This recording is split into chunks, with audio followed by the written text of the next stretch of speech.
Meus irmãos, a paz do Senhor, amém? Amém? Amém? Convidar os irmãos para se colocar sobre os pés. Convidar também para ver a tua Bíblia. A segunda carta do apóstolo Pedro. Vamos ler alguns versículos, capítulo de número 3. Segunda de Pedro, capítulo de número 3. E vamos ler alguns versículos. Quantos irmãos estão procurando, eu quero aqui fazer a minha deixa de agradecimento, pastor Jaziel, pastor Luiz, todos os demais envolvidos nesse projeto Crescer, como está ali escrito, né? Uma conferência Crescer, semeando valores e colhendo vidas. Quero agradecer aqui, então, muito obrigado por ter me feito convite, bondade da parte de vocês. E achou a segunda carta do apóstolo Pedro, no capítulo 3, diga amém. Amém. Vamos ler alguns versículos. Minha tradução a partir do verso de número 15. Ela diz assim: considerai como a salvação a paciência do nosso Senhor. Assim também como nosso irmão Paulo também vos escreveu, segundo a sabedoria que lhe foi concedida, a exemplo do que faz em todas as suas cartas, falando acerca dessas coisas, nas quais há pontos difíceis de entender, os quais os ignorantes e inconstantes distorcem, como fazem também com as demais escrituras, para sua própria destruição. Portanto, amados, sabendo disso de antemão, guardai-vos para que não sejais desencaminhados pelo engano de homens sem princípios, vindo a perder a vossa firmeza. Antes, crescei na graça e no conhecimento do nosso Senhor e Salvador Jesus Cristo. E a Ele seja dada a glória, agora e na eternidade. Amém. Meus irmãos, o tema que foi dado para ministrar aos irmãos nessa primeira conferência, a primeira conferência é crescer na graça e no conhecimento que há no nosso Senhor Jesus Cristo.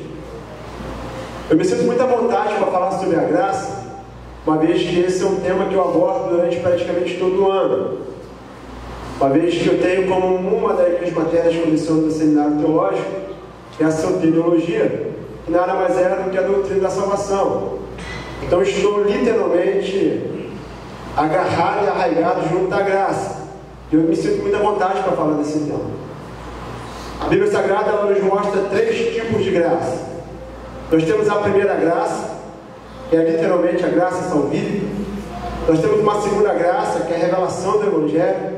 Nós temos uma terceira graça, que é a graça comum.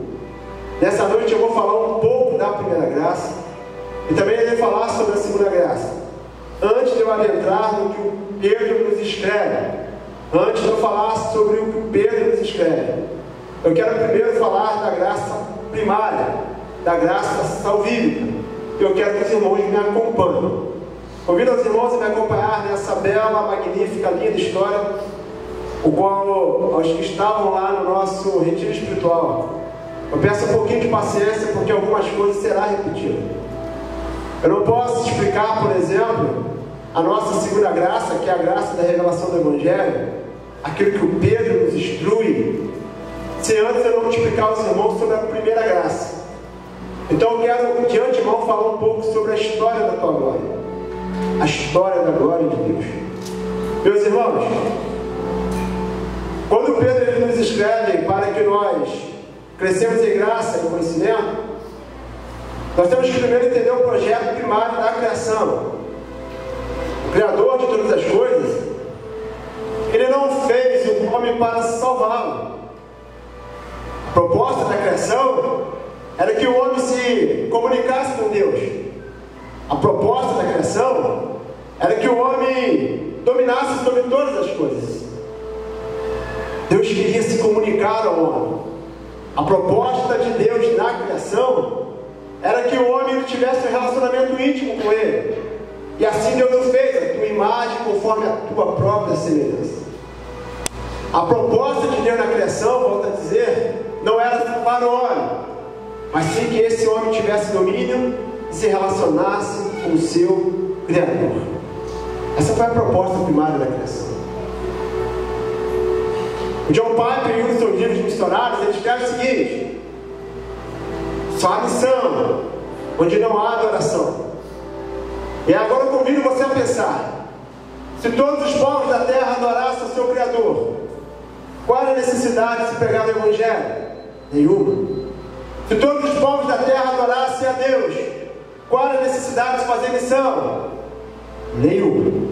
E aí John Piper diz: só há missão onde não há adoração. Deus criou o homem para ter esse relacionamento, a proposta da criação. Contudo, após a queda, contudo, após o pecado, contudo, após o homem ter desobedecido ao Criador, existe agora uma nova proposta. Deus não criou o homem para esse fim, contudo o homem peca. E com o pecado, meus irmãos e minhas irmãs, uma grande mancha aconteceu na história da humanidade. O pecado, ele arruinou aquilo que Deus criou. O pecado arruinou a primeira proposta da criação. E agora existe uma nova proposta sobre essa criação. Percebe-se que quando o homem desobedece a ordem de Deus, ele come daquilo que não deveria comer. Diz a Bíblia Sagrada que o Senhor, no mirar da tarde, ele vai ao encontro do homem. E quando ele vai ao encontro do homem, entra no jardim, parece, na história, que Deus estava perdido dentro daquele Éden. Mas na verdade quem estava perdido era o homem. Parece que o homem, ou melhor, que Deus é que estava perdido, porque ele vai clamar, chamar pelo Adão. Mas não, na verdade quem estava perdido era o homem. E se esconde atrás de uma árvore. O próprio Deus vai ao encontro do homem. A graça vai ao encontro do homem. Glória a Deus. O próprio Deus, ele quer essa comunicação novamente com o homem. E ele encontra o homem. Ele agora vira para Adão e fala: Adão, está escondido. Comeste do fruto que eu mandei que não comesse? E o Adão fala: eu comi. Mas eu comi por culpa tua.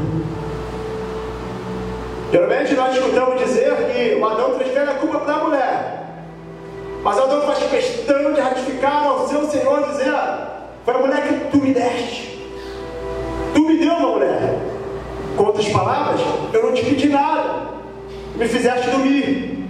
E após eu dormir, o Senhor, quando eu acordei, tinha uma pessoa do meu lado. E tu disseste: essa é tua esposa. A culpa da minha queda, participação tua, é a mulher que tu me deste. Pecado trouxe uma inimizade do homem para com Deus. Se nós atentarmos para o texto, fizermos a exegese necessária do texto, nós vamos observar que o pecado, além de afastar, ele se fez com que o homem se tornasse um inimigo de Deus. E aí agora há uma nova necessidade. Qual a necessidade agora? Do Deus Criador de céus e terra começar uma missão. A missão de Deus é Deus quem está em missão. A proposta da graça que nós vamos ver aqui para frente parte do Criador, ela não parte do homem. O homem não vai ao encontro de Deus, não, é o próprio Deus que vai ao encontro do homem. Deus agora está em missão. Deus agora é um Deus missionário. Deus agora quer manifestar a tua glória para toda a história. E eu vou falar um pouco da história da sua glória. Parece que após Deus ter se comunicado com o homem, e após ter lançado toda a consequência da queda, parece que Deus expulsa o homem do Éden, porque Deus ficou com raiva do homem. Parece que Deus expulsou Adão e Eva do Éden, toda a criação, porque parece que Deus ficou ali chateado com aquela situação. E agora, para vingar, se eu posso citar, ou para penalizá-lo, Deus tira o homem do Éden. Parece que é assim, mas não é. Muito pelo contrário. A proposta de Deus tirar o homem do Éden foi por amor. Só por amor. Diz o texto sagrado que também havia uma outra árvore no meio do jardim, conhecido como a árvore da vida. E aí, amados, se o homem agora na condição de pecador, se o homem agora na condição de inimigo de Deus, se o homem agora nessa condição atual come da árvore da vida, ele seria um eterno pecador. Mas o Deus que sustenta toda a história, aquele que tem o domínio na palma das tuas mãos, ele por amor tira toda a criação e expulsa o do Éden. Mas foi por amor. Para quê? Para que ele pudesse manifestar a tua graça. Deus tira o homem do Éden por amor, para que ele não se tornasse um eterno pecador. E agora o homem fora do Éden, o próprio Deus, ele se encaminha de ser o dono dessa história. O próprio Deus se encaminha de construir uma nova missão. E agora nós estamos diante de um Deus missionário. Percebe que a proposta de Deus, ele sempre vai ao encontro do homem. Podemos ver que o próprio Deus, ele achou graça no Noé. Podemos ver que o próprio Deus, ele se manifesta em Babel. Podemos ver que o próprio Deus, ele vai até Abraão. E assim toda a história. O Deus missionário, o Deus que tem como propósito reconciliar consigo todas as coisas, o Deus amoroso, ele não mata a tua criação, ele pelo contrário. Porque, Alexandre, se Deus destruísse tudo quanto criaram lá no Éden, ele continuava a ser Deus. Se a tua santidade destruísse tudo quanto havia criado, ele continuava a ser santo. Mas Deus não faz isso. Nosso Deus é um Deus missionário. E agora ele vai fazer uma nova história. Ele agora vai cumprir a tua missão. E aí, para a gente adiantar um pouco, ele encontra um homem chamado Abrão. E é Abrão. Ele faz questão de mostrar a tua graça. O apóstolo Paulo, quando ele escreve aos irmãos que estavam em Gálatas, ele diz que esse evangelho qual estava pregando primeiro se apresentado a Abraão. E é uma verdade. Deus vira para Abraão e fala: Abraão, eu vou fazer você entender o meu propósito. Qual é o teu propósito? Abençoar todos os povos da terra, reconciliar comigo mesmo todas as coisas, para o meu próprio louvor, para o beneplácito da minha própria vontade. Vou reconciliar comigo mesmo todas as coisas. E aí esse Deus missionário, ele fala para Abraão: Abraão, você vai, você vai, você vai. E eu vou, eu vou, eu vou. Você, pastor Ricardo, você vai? Todo aquele que te abençoar, eu vou abençoar. Todo aquele que te amaldiçoar, eu vou amaldiçoar. E em ti será bendito todos os povos da terra. Deus quer manifestar a sua graça. O dono dessa história, ele quer reconciliar consigo mesmo o homem caído. O pecado, meus irmãos, não pode ser deixado de lado. O Gênesis 3, ele traz toda uma mancha para a história. Se nós analisarmos a situação dos textos bíblicos, quando o apóstolo Paulo faz menção de mostrar o homem caído diante de um Deus glorioso, ele diz o seguinte, com outras palavras: o homem tem só um destino pós-queda: nascer, crescer, pecar contra Deus, morrer e ir para o inferno. Todos os homens. Se a graça manifesta, já era. Paulo, escrevendo aos Romanos capítulo 3, ele diz o seguinte: não há um justo, nem um sequer. Não há ninguém que entenda, não há ninguém que busque a Deus. Todos se extraviaram e juntos se tornaram inútil. Não há ninguém que faça o bem, nenhum sequer, porque todos pecaram e destituíram o foro da glória de Deus. A queda arruinou a história de Deus. O pecado arruinou aquilo que Deus fez para com o homem. E agora o homem é o inimigo número 1 do próprio Deus. Mas aquele que sustenta toda a história, o Deus missionário, o Deus criador de céus e terra, ele manifesta a tua graça desde o período do Antigo Testamento, até que de fato ele é revelado ao homem através do Senhor Jesus Cristo. Irmãos, olha a proposta de Deus para que nós entendamos quão importante é que nós crescemos em graça e conhecimento, que eu já vou chegar lá no top. Eu estou apenas tentando mostrar para vocês o motivo da primeira graça, o porquê que foi necessário que o Senhor Jesus Cristo viesse, manifestasse sua graça para que nele fossemos salvos. Deus tentou lá atrás se reconciliar com o homem, mas o homem é mau. Pecado arruinou a história. Parece que lá no Mar Vermelho, parece que Deus queria exaltar Israel por conta de uma palavra dada a Abraão, confirmada a Jacó e também a Isaac. Não. Moisés entende a proposta. A proposta de Deus abrir aquele grande mar. O Moisés entende aquela proposta. Ele fala assim, quando eles atravessaram o mar, os egípcios foram submersos. Do outro lado, Moisés ele canta um cântico ao Senhor. E ele revela a proposta. Por que Deus fez isso? Porque ele diz a Israel que quando Israel passou e os egípcios foram submersos, ele diz que esse relato, aqueles egípcios que não morreram, voltaram ao Egito, relataram a grandeza de Deus de Israel, comunicaram aos outros povos. E aí Moisés canta, e ele diz, e todos os povos da terra diziam, adeus a Israel. Glória a Deus. Deus não queria exaltar Israel, não. Deus queria apenas se apresentar às nações. Israel era uma espécie de um imã. Parece que quando Davi agora mata Golias, parece que Deus quer exaltar Davi em algumas pregações.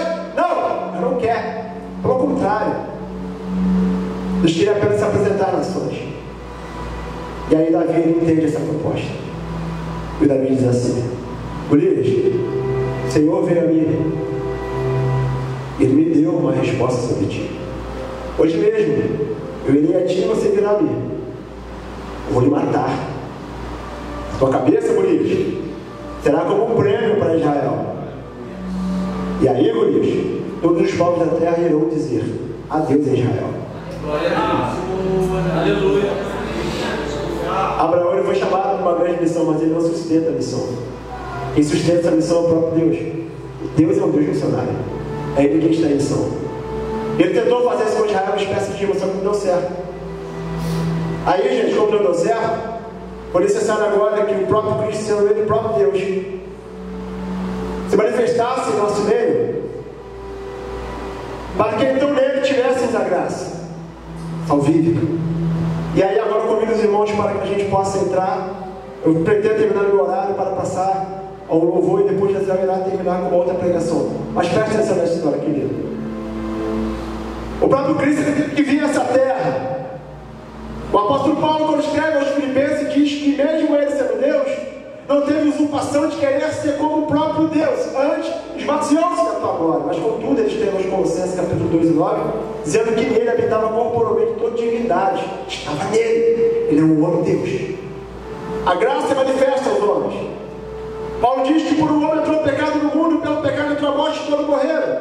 Mas por um homem também entrou a graça, onde mudou o pecado, superou a graça do Cristo. E aí agora, meus irmãos e minhas irmãs, a graça manifesta aos homens. O próprio Senhor Jesus Cristo, aquele mesmo que nos salvou. E essa graça manifesta aos homens. Ela faz com que nós chegássemos ao próprio Criador, tivéssemos acesso direto ao nosso Criador. De inimigo nos tornássemos amigos de Deus, de inimigo nos tornássemos filhos de Deus. E a proposta dessa graça, a graça salvífica, ela é do próprio Criador. Aleluia. Paulo escreve no capítulo 2 dos Efésios, vale para frisar, ele diz o seguinte: mas Deus nos vivificou, estando nós ainda mortos em delitos e pecado. Qual é o que lembra? Andava segundo por deste mundo, fazendo a vontade da carne e dos pensamentos. Tanto nós como eles fazemos a vontade da carne e dos pensamentos, e éramos por natureza filhos da ira, como eles também. Mas Deus, que é riquíssimo em misericórdia, com muito amor, que nos amou, estando nós ainda mortos em delitos e pecado, enviou o seu Filho pela graça do salvo. Porque nós fomos salvos pela graça por meio da fé. Essa fé passiva, não produz, não vem de nós, é dom do próprio Deus. Também no meio das obras, para que ninguém se glorie e se ache bom bastante para herdar o reino dos céus. A graça manifesta. A graça é dada a nós, de graça, literalmente de graça. E essa graça dada a nós de graça fez com que nós recebêssemos títulos. Paulo fala assim: ó, eu fui feito embaixador do Cristo, representante dele nessa terra. Glória a Deus. Nos proporcionou isso a nós, ministros do Evangelho. Aleluia. Embaixador do Evangelho. Aleluia. Representante de Deus na terra. Glória a Deus. Aí o nosso Deus, Criador de céus e terra, nos privilegiou em poder participar do reino. Sabe por quê? Nenhum de nós merecíamos o reino. Nenhum de nós merecíamos a graça. Recebemos porque Ele deu. Recebemos porque Ele nos deu. Aleluia. E aí nós somos meros privilegiados de poder participar desse reino. Esse reino que tem um dono. E o dono desse reino é o próprio Deus. Quem sustenta essa história é o próprio Deus. Quem está em missão é o próprio Deus. Aleluia. Nós somos meros privilegiados de poder participar do reino. No reino não tem, né, como os judeus durante um bom tempo eles fizeram, somos a exclusividade do reino, não somos nada. Pelo contrário, nós somos privilegiados de poder participar dessa história. Glória a Deus. E aí temos que dar continuidade naquilo que Ele iniciou. Jesus Cristo, o próprio Cristo, iniciou essa grande obra. Preparou os seus discípulos, morreu, ressuscitou, foi levado ao céu de glória, assentou a destra do Pai. E a igreja vai dar continuidade naquilo que Ele iniciou. Somos meros imãs do Evangelho. Aquela proposta dada a Israel não deu certo, Ele continua com a igreja. Dentro do reino não tem exclusividade. Dentro do reino existe apenas o privilégio de poder participar dele. Nós fomos feitos um imã para atrair as nações. Não pense que Deus está te exaltando porque você é bom, não. Está te exaltando porque tem um propósito para que outros vejam e venham para a igreja e entendam: Deus naquela igreja, então eu vou para lá. É isso mesmo. A proposta de Deus não é te exaltar na terra, não.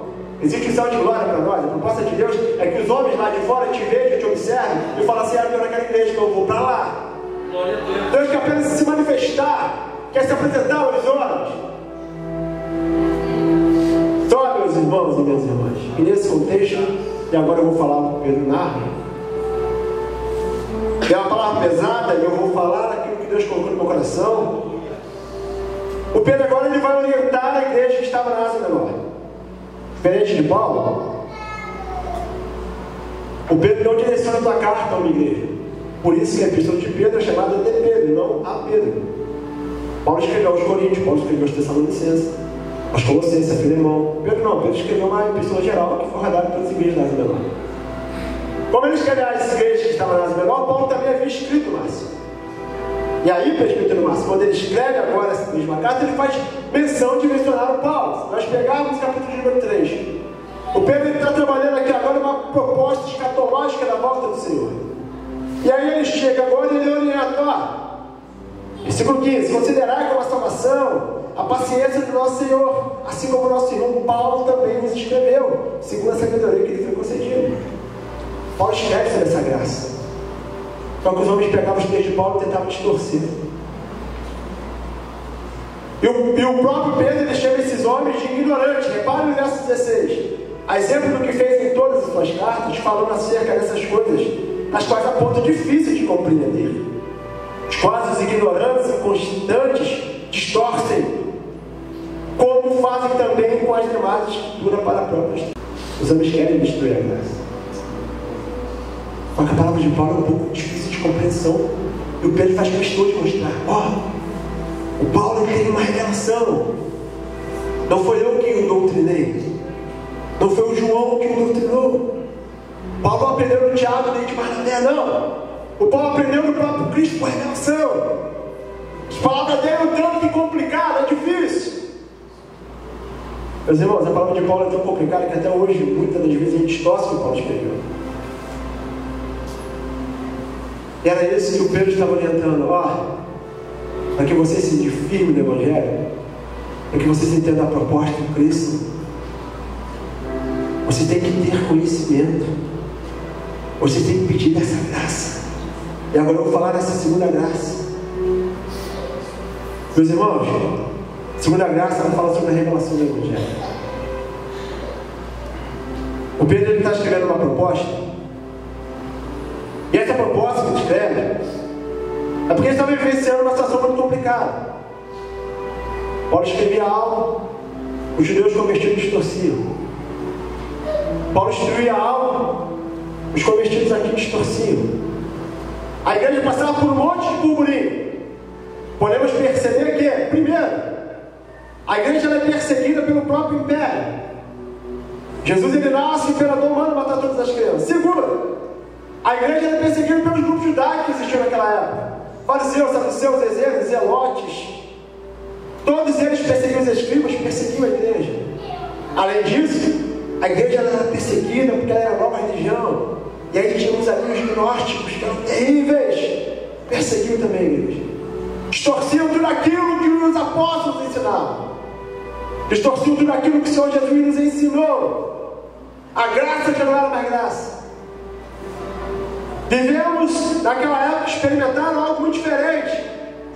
Porque se parar para analisar, a religião era maior do que o próprio Evangelho. Os usos e costumes eram superior à própria graça de Cristo. Estavam ensinando errado. Pegavam o texto e distorciam. Para ter uma ideia do que eu estou falando, irmãos, esse tanto de graça, conhecimento é tão importante, Alexandre, para que a gente não venha ser enganado no século XXI. Ontem mesmo eu vi uma postagem numa das minhas redes sociais. E aí o pastor estava orientando os seus seguidores da rede, dizendo o seguinte: continue a se esforçar no Evangelho. A vitória é logo ali. Se esforcem, porque o reino dos céus é ganha força. Fiquei com vontade de mandar uma mensagem para ele, que ele é meu amigo pessoal, mas não mandei. No meu oportuno a gente bate o papo pessoalmente. Meus irmãos, se o reino dos céus é ganha força, a graça é anulada. E é isso que faziam. Eles pilavam, pegavam a graça e jogavam fora. Se o reino dos céus é ganha força, a graça não é necessária. Pelo meu próprio esforço eu posso herdar o reino dos céus. Não é isso que Jesus está ensinando, não é mesmo? Se nós não tivermos o conhecimento bíblico, a gente vai aparecer. Perdemos tempo ensinando uma falsa doutrina que não era doutrina bíblica. E é vale agora a necessidade da gente buscar a verdade. Vivemos uma geração que temos muitos pastores, milhares de pastores. Nós sabemos que Deus é quem dá pastores para a igreja. Nós temos orado, Deus tem dado pastores para a igreja. Mas essa mesma geração tem poucos mestres. Mestres são apontados a dedos. Eu louvo a Deus porque na minha igreja hoje eu tenho um pastor que é mestre. Mas nem todas as igrejas têm pastores mestres.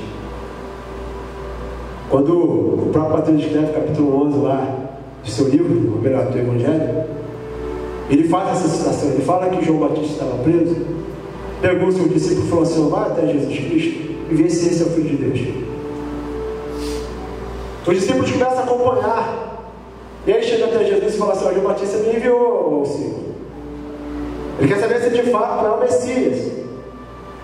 Jesus fala assim: volta a ele e fala tudo que vocês estão vendo, tudo que vocês estão escutando, tudo aquilo que vocês presenciam. O cego enxerga, o mudo fala, o coxo anda, o morto ressuscita. Fala para João Batista. E eles vão falar boas novas para João Batista.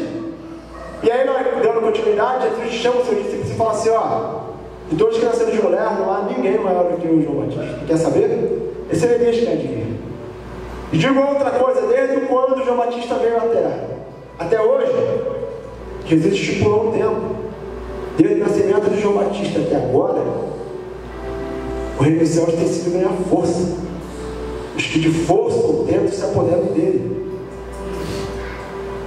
E a gente pega esse texto e a gente inverte tudo aquilo que Jesus estava ensinando para aplicar aquilo que enche no ego. Não estou dizendo que o Evangelho do Reino a gente tem que ver de qualquer maneira. Não estou dizendo isso que não tem que ter doutrina. Não estou dizendo que tem que ver de qualquer forma. Não, muito pelo contrário. Só que graça é graça. Para a graça não existe esforço. O esforço é minha caminhada cristã. Mas não é sobre isso que Jesus está falando. Eu tenho que me esforçar sim na minha caminhada cristã. O próprio Jesus virou para Judá e falou: esforça-te de bom ânimo, eu sou contigo. Mas eu não posso ir pela graça por conta do meu esforço próprio. E aí Jesus continua ensinando no capítulo 11 lá do Mateus. Ele fala assim: e esses que apoderam do reino, lá na frente ele fala o seguinte: porque esses que querem tomar o reino dos céus à força. O que ele está querendo dizer ali, irmãos? Ele queria dizer que tanto o império quanto aquelas classes judaicas queriam tomar o reino dos céus à força, como se pudessem apoderar dele. Ele está falando assim: esses homens aí do império e esses homens aí que se dizem religiosos, esses que querem tomar o reino dos céus à força, estão dizendo o seguinte: que João Batista tem demônio, porque ele não come e não bebe. Aí vem o eu, que come bem, eles dizem: eis aí um comilão e um beberrão. Que raio de geração é essa? É sobre isso que Jesus estava falando. Quem queria tomar o reino dos céus da força era aqueles que queriam se apoderar dele, pensando que por esforço próprio eu posso entrar no reino dos céus. O reino dos céus é graça. E se é graça, eu não tenho que fazer nada, receber a graça. Depois sim, agora só que Jesus receber a graça dele, eu vou para essa segunda graça, que é a revelação do Evangelho de Jesus Cristo. E agora eu me esforço sim, como José teve que se esforçar para poder caminhar com o povo. Só que o capítulo 1 de Mateus não é um texto básico de falar que eu tenho que me esforçar para entrar no reino dos céus. Não é.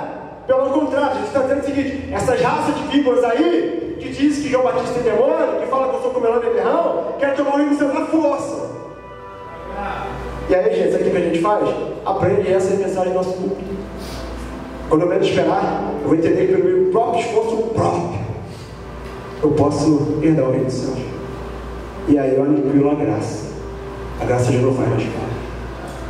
Voltando para a carta de Pedro, o Pedro estuda, e ele agora começa a fazer algumas comparações. E se a gente parar para analisar, aplicando para o Evangelho atual, na verdade, é o que a gente vivencia praticamente nos dias de hoje. A religião é superior à graça, os costumes superam o conhecimento.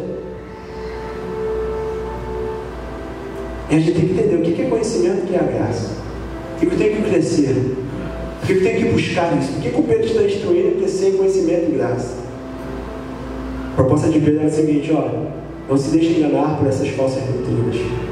Cresça em graça e conhecimento do nosso Senhor Jesus Cristo. E a gente experimenta hoje o Evangelho, que a gente faz igual os grupos apostólicos. As pessoas queriam conhecer o Deus de Deus, Israel. Os gentios queriam conhecer o Deus de Deus. Aí o Pedro dizia assim no meu grupo: não, para você primeiro conhecer Deus de Deus, você tem que ser um judeu. Ou você se torna um prosélito, então o Evangelho não é aplicado a ti. Tiago, mesma coisa. Quero conhecer o teu Deus. Primeiro tem que ser igual a mim. Ei, João, quero conhecer o teu Deus. Primeiro tem que ser igual a mim. Ou você se torna judeu, ou então eu te apresento o Evangelho. Paulo, quero conhecer o teu Deus. Eu quero te apresentar. Eu não preciso ser judeu, não? De maneira alguma. Eu te apresento o Deus judeu sem que você seja judeu. E aí, gente, a gente vivencia hoje uma experimentação que a gente quer pregar o Evangelho para que as pessoas sejam como eu sou. E aí eu estou muito mais preocupado em ver se ele está com uma barba grande, em ver se ele usa um cordão, em ver se isso, aquilo, outro. A verdade é preocupado com o pecado. Pregar o Evangelho é graça para ele. E a gente pega aqui agora, estamos vivenciando uma geração que muitas igrejas hoje estão passando por isso. Estão muito mais preocupados com aquilo que ele usa do que aquilo que ele comete. O Evangelho da graça, meus irmãos, ele é dado a todos os homens. O Evangelho da graça transforma o ser humano. O Evangelho da graça convence o homem do juízo, da justiça e do pecado. Tempo atrás eu vi uma fala muito errada no dia atuais. É que teve uma pessoa que falou assim: não, porque na minha igreja eu estou com um problema lá, que tem um jovem. E aquele jovem que está na minha igreja lá, ele não anda da forma que todos os meus homens andam. Aí eu falei assim: como é que ele anda? Aí ele falou assim: não, rapaz, ele tem uns costumes diferentes. Aí ele vai literalmente nesse costume, ele usa cordão, ele tem a barba grande. Mas eu tenho orado a Deus para que o Espírito Santo de Deus incomode. Não vai incomodar. O Espírito Santo de Deus não vai descer na terra literalmente para tratar de cultura humana, não vai mesmo. Cultura cultural, porque eu tenho uma barba grande ou não tenho, que eu uso cordão ou não uso, que eu estou com uma bermuda e uma calça ou não vai. Ele vai te convencer do teu juízo, da tua justiça e do pecado. Quem vai se convencer é você mesmo. Eu não vou mais usar porque o meu povo não usa. O Espírito Santo de Deus não me convenceu que eu tenho que usar calça se fosse semelhante, não. Eu mesmo me convenci. Aí você não me vê de bermuda na rua. Mas se eu ver meu irmão de bermuda na rua, apareceu para ele normal. Carrega a paz comigo. O Evangelho é muito superior a isso. E a gente vive uma geração que a gente quer fazer duas coisas: pregar o Evangelho do reino, converter a pessoa. Irmão, a igreja tem só que pregar. Quem converte ser humano é o Espírito Santo. Mas convence, juízo, justiça e pecado. Questões culturais, só cultural. Nada foge da cultura. E aí, meus irmãos, o Pedro está lidando com esse tipo de problema. Porque os homens pegavam a palavra de Paulo, distorciam tudo, pastor Alberto. E começavam a pregar contrário daquilo que o Paulo ensinava. E aí o Pedro agora está orientando: ei, não dê ouvido para essas falsas doutrinas. Se preocupe em anunciar o Evangelho do Reino. Mas para que você anuncie, primeiro é necessário que você cresça em graça. É necessário que você cresça em conhecimento. É necessário que você entenda quem é o seu Deus. É necessário que você entenda quem é o dono dessa missão. É necessário que você entenda quem sustenta essa história. É necessário que você compreenda o reino para que você proclame o reino. Isso é necessidade. E era isso que o Pedro estava preocupado. E era isso que ele estava nos orientando. Cuidado com esses homens que estão aqui agora deturpando o Evangelho. Cuidado com esses homens que distorcem as palavras dos apóstolos. E eles fazem coisas para o seu próprio ego. Não caiamos nós, geração do século XXI, a mesma queda que os nossos irmãos cometeram há 6 séculos atrás. Sabe por que teve uma reforma? Sabe por que Deus levantou reformadores? Porque os homens estavam usando de vãs filosofias, falsas doutrinas, muito mais preocupados com o dinheiro do que com o próprio reino, muito mais preocupados em satisfazer seu ego do que com o próprio reino, muito mais preocupados com o poder do que com o reino. Aí o próprio Deus agora ele se incumbe dessa responsabilidade de mudar a história. O próprio Deus levanta reformadores para transformar a história. A igreja do Cristo estava literalmente estava fraudando seus membros.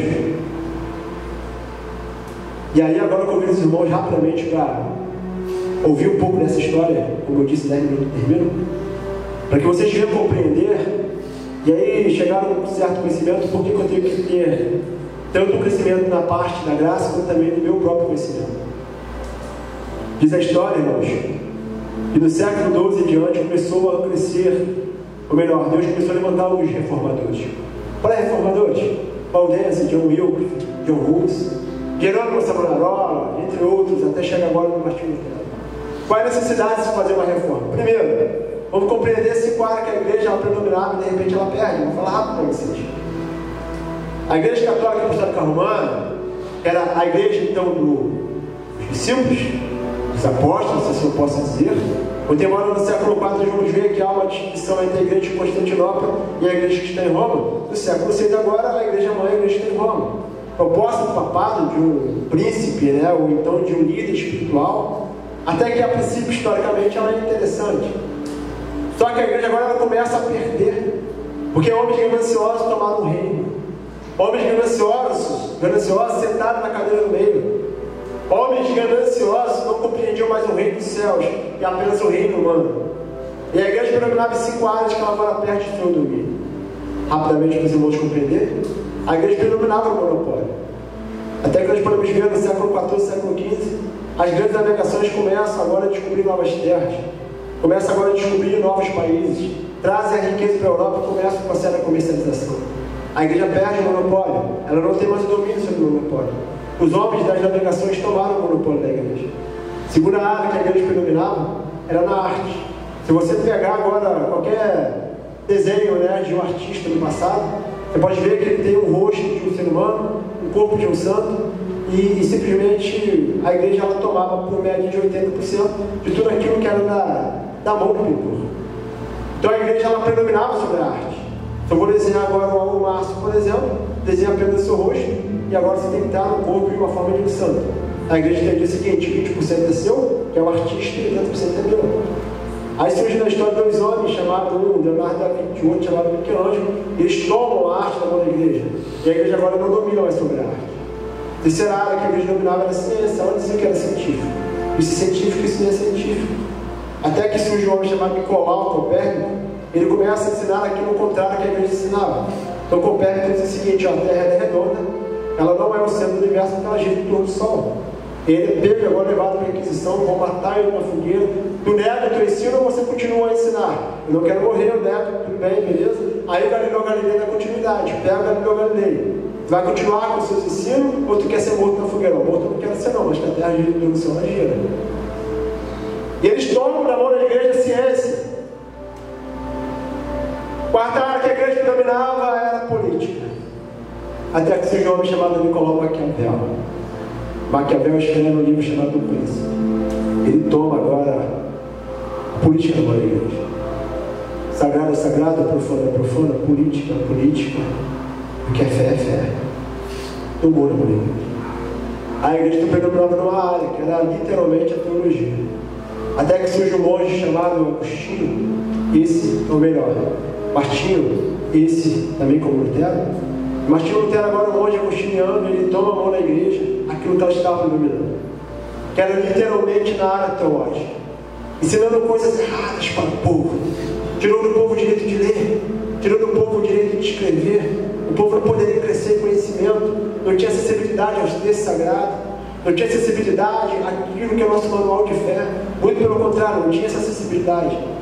Vinha para os púlpitos, pregavam mentiras, traziam aqui agora dizendo que as almas estavam no purgatório, que para sair de lá era necessário que se comprasse urgência, para sair de lá era necessário que se pegasse agora, né, e pagasse por salvação. Até que o pastor Lutero ele tem agora conhecimento de texto sagrado. Ele entende que a graça é dada aos homens de graça, e não há sacrifício nem exercício para que se alcance a graça. Somos justificados por fé e não por obras. O pastor Lutero agora ele chega literalmente e ele mostra o excesso do que está acontecendo no tempo papado. O pastor Lutero cria 95 teses contra essa venda das indulgências, porque os homens estavam virpando a palavra de Deus. Deus ele é o dono dessa história, ele sustenta essa história, e ele levanta Martinho Lutero para que esse desse cabo a essa doutrinas mentirosas que era pregada para o povo. Martinho Lutero prega 95 teses na porta da igreja, e agora no dia 31 de outubro do ano de 1517, é agora intitulado como a Reforma Protestante. E aí surgimos nós, que hoje não somos mais protestantes, somos anunciadores do reino, pregadores do evangelho da graça, pregadores do evangelho da graça. Que nós possamos, meus irmãos, destruir todos os muros que foram construídos durante esse tempo. O evangelho da graça nos ensina a construir pontes de amor, para que as pessoas que estão do outro lado possam passar para o lado de cá. Que nós possamos destruir todos os muros que nós criamos diante da nossa sociedade. Que nós destruímos ele, abrimos as nossas portas, escancaramos a porta do reino, para que as pessoas possam entrar. Mas para isso é necessário que a palavra de Deus seja proclamada, e proclamar essa palavra da verdade, com entendimento, com conhecimento, sem falsas doutrinas. Meus irmãos, manual de fé, a nossa Bíblia Sagrada, ela está na tua mão. Ela não é apenas um objeto da tua casa, para você meditar nela, para você ler ela, para você orar a Deus, para que Ele te dê o entendimento também, que busque o conhecimento dos textos, para que nós não sejamos enganados nos dias em que estamos vivendo. Para você ter uma noção, né, que eu termino. Quando que nós entendemos o Evangelho da Graça? Quando que nós entendemos que nós estamos crescendo em conhecimento? Quando a gente compreende que esse reino tem um dono. E o dono desse reino é o próprio Senhor Jesus. Meus irmãos, se a graça não fosse manifesta aos homens, certamente estávamos mortos. E éramos fazedores de coisas ruins, quer ver? Jesus ele está com seus discípulos, e aí o Lucas faz uma narrativa, primeiro no Evangelho, e depois ele faz uma narrativa em Atos. No Evangelho, o Lucas narra o seguinte: então Jesus despedindo os seus discípulos, mandou que eles fossem pregar às aldeias. E quando eles chegaram às aldeias samaritanas, falaram assim: o Senhor Jesus me enviou para cá. E eles rejeitaram: não queremos ouvir Jesus, não queremos saber desse tal Jesus. Ele ajudou a nação samaritana. Os discípulos voltaram revoltados. Os discípulos voltaram terrivelmente revoltados. Disseram assim: mestre, não quiseram deixar nós entrar para propagar o teu evangelho, disseram que não querem ouvir de ti. Permita que oramos a Deus, como fez Elias, que ele mandou de céu, fogo do céu, e matou daquela aldeia samaritana. E Jesus olhou para ele e falou assim: seus homens sensatos, vocês não sabem o que eu pedi. Ele sustenta essa história. Pelos judeus, pelos discípulos, João e Tiago, os samaritanos estavam mortos. Só que o tempo passa. O mesmo Lucas na frente teve Atos dos Apóstolos. Depois que os homens são revestidos do poder, depois que eles são cheios da graça e do conhecimento, eles saem para propagar o evangelho. E Filipe é levado à aldeia dos samaritanos. Começa a pregar aos samaritanos, aí, mas os samaritanos o escutam, recebem com bom grado aquela palavra. E aí o Filipe fala assim: manda mensagem para os apóstolos de Jerusalém, fala que estou precisando de reforço. É muito milagre, maravilha aqui. Tem um certo irmão aqui que está me atrapalhando, precisa de reforço. E aí quem é que vai para lá? O Pedro e o João. Lembra que o João orou? Queria orar para Deus, para que Deus mandasse fogo do céu e destruir os samaritanos? Esse mesmo João agora observando tudo que o Espírito estava fazendo ali naquela terra. Mesmo João observando que a palavra tinha sido plantada com bom grado. Esse mesmo João, junto com Pedro, observando que os samaritanos receberam o evangelho da graça. Eles falaram assim: vamos orar a Deus, para que Ele nos batize com o seu Santo Espírito. Glória a Deus. Sem a graça, meus irmãos, a gente quer matar todo mundo. Com a graça, a gente quer que Deus faça o que nós experimentamos tudo da parte dele. Aleluia. Sem a graça, nós somos destruidores com falsas doutrinas. Com a graça, nós salvamos vida pela pregação do Evangelho. Sem a graça, nos achamos melhor do que os outros. Sem a graça, nos achamos simplesmente pessoas que dominam o Evangelho. Agora, com a graça, nós entendemos que somos meros privilegiados em participar dessa história. Essa história que tem o dono, e o dono dessa história é o Senhor Jesus Cristo. Meus irmãos, cresçam nessa graça, cresçam nesse conhecimento. Deus abençoe os irmãos. Muito obrigado.